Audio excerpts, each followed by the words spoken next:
So this was just a natural CRP grass area, and I started out, I mowed the perimeter of the area I wanted to do, and I burned it off. So that's step number one for me, the way I did it.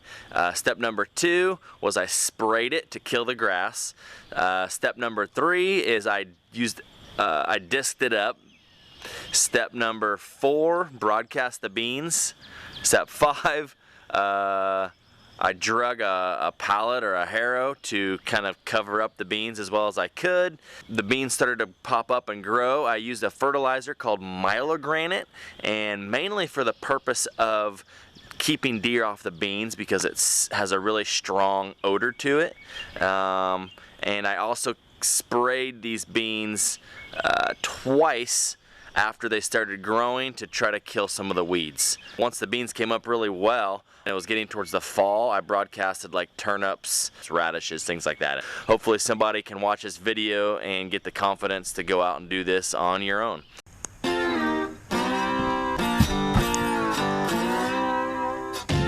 Burned it probably 3 weeks ago.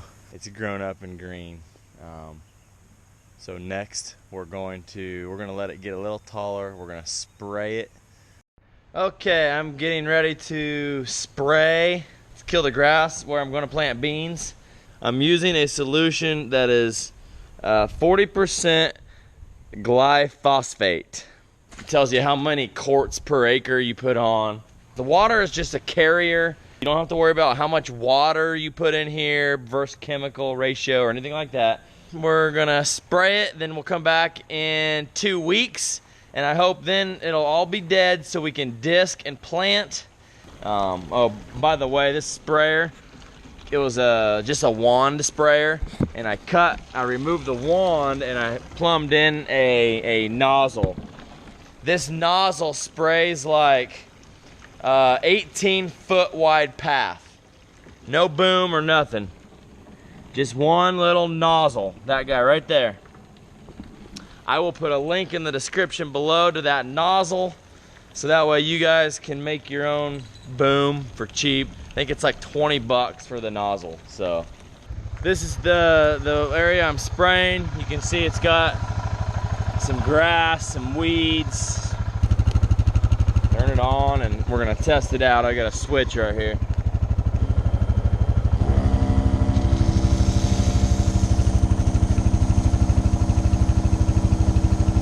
All right, looks like we are golden. We got 4 quarts of the chemical out on this 1.5 acres or whatever it is. All right, guys, I am disking up, getting ready to plant part of my soybeans for the food plots, and we're gonna broadcast our soybeans and hope for an awesome food plot. You can see here I've got about a 1/4 acre already worked and that we're gonna plant tonight.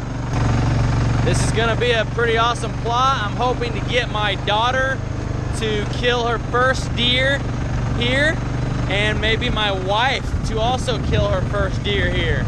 And then it's all gonna be worth it. Also, it's just really awesome knowing that you're providing food and health and nutrition for those deer.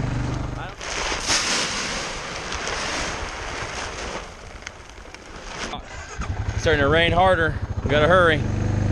I'm gonna just make 2 passes. I'm gonna make a couple passes.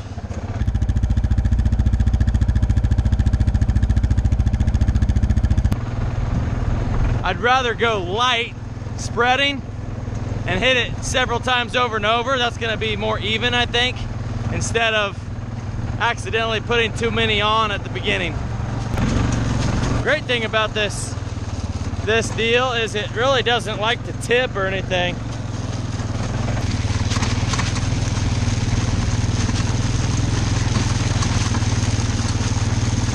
Last week I planted big long strip here, about a 1/4 acre. And as you can see behind me, we've got the other 3/4 to do. We're doing about an acre, so. Notice the patch of green grass behind me that I didn't quite get killed off with the spray. So the moral of the story here is spray early. Sometimes it's beneficial. You need to go back and spray a second time. So this disc works pretty good if you weight it down, but you gotta go real slow with the 4-wheeler because it's not heavy enough. If not, it'll bounce around. And you can't weight it down too much or the 4-wheeler gets too hot trying to pull it.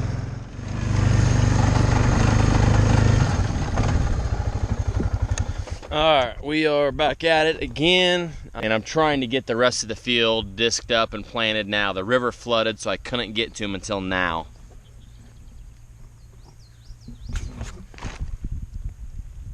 They've got about 4 inches. They got several little leaves on them. I haven't put any, there's a lot of weeds in here still too, but there's also some just starting. Looks like this here was a soybean that got bit off. This one was a soybean, it got bit off and it's growing back. So they're definitely getting browsed on, but so far it looks like they're definitely gonna survive. I mean, I don't see a ton of little bean stalks everywhere. So we're gonna put some fertilizer on here hopefully today, and let's hope in the next couple of weeks it grows pretty quick. And also the fertilizer is this that I'm using is Milo granite, and it's supposed to keep the deer don't like it because it's made from human waste, and it's supposed to keep the deer away from it. I've got clover planted coming from there, and there's our blind, by the way, for kids with crossbows or a wife with a crossbow or Hunter with his little new compound. So the clover comes like this, comes around, and it goes right around the blind, and it also goes on the edge. So we have quite a bit of really awesome clover that the deer are gonna love. Then we'll have a bean field right next to the clover. I can't wait. This is gonna be freaking amazing, I think. Something I didn't capture on videotape was after I broadcasted the beans, I also took a pallet and I just drug a pallet around the plot with a brick on it to kind of cover up some of the beans with some dirt. All right, well, the deer have been eating my baby beans big time on the second half that I planted because, and it's been about 2 weeks, I'd say. They came up amazing. The deer have been hammering them, and to me, it seems like they've ate at least 50% of the beans that came up. It just disheartening is really what it is. So one thing I did not do that I've been thinking in my head, yeah, if I see any beans eaten, I need to do is spread that Milo granite. We've got beans that are 4 to 5 inches tall here. If I get down close and start looking on some of these, I can tell the deer have been smoking them. So, see, these haven't been touched by the deer. That's real nice. Got some beans there, beans. And then look, all of a sudden, look. Gone. I mean, they're just mowing them. And you start looking down through here, on the edges especially, but even throughout the whole entire plot, and they're just taking them off at the stumps. Now, let's walk over to the first part that I planted, and let me say one thing that's giving me some hope is there's a lot of them that are just coming up still. So there's some, see like this guy right here. But you know what? I think some of these, after they've been eaten, oh yeah, see? This one? After the deer ate that one part, the bean is still growing. So I think they may come back, even the ones that got eaten, if I get this Milo granite, and they just need to get a little bit more growth and take off a little bit more without the deer getting on them. So here, this is the one side, and here's the first side I planted. About a foot tall.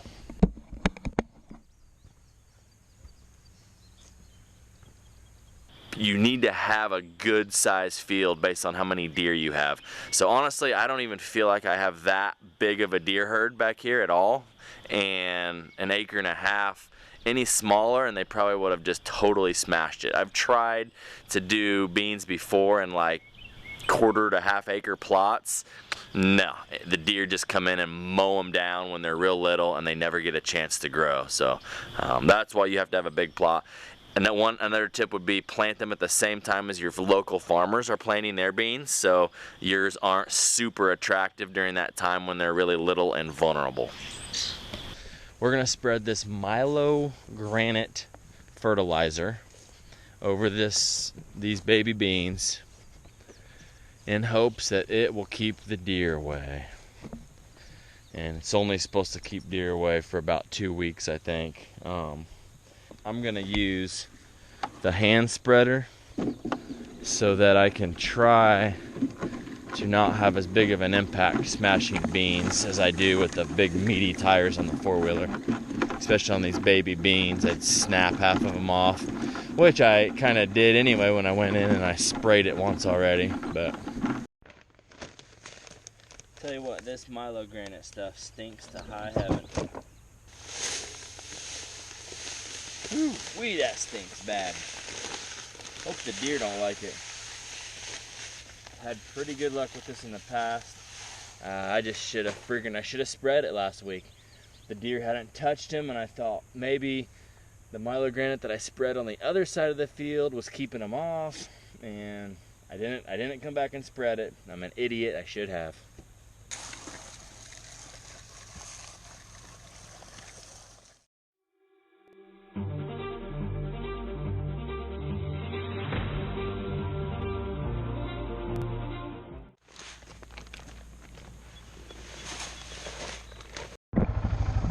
So since I'm out here, I decided that I would go ahead and spray some of the areas that I missed before. So that's what I'm doing.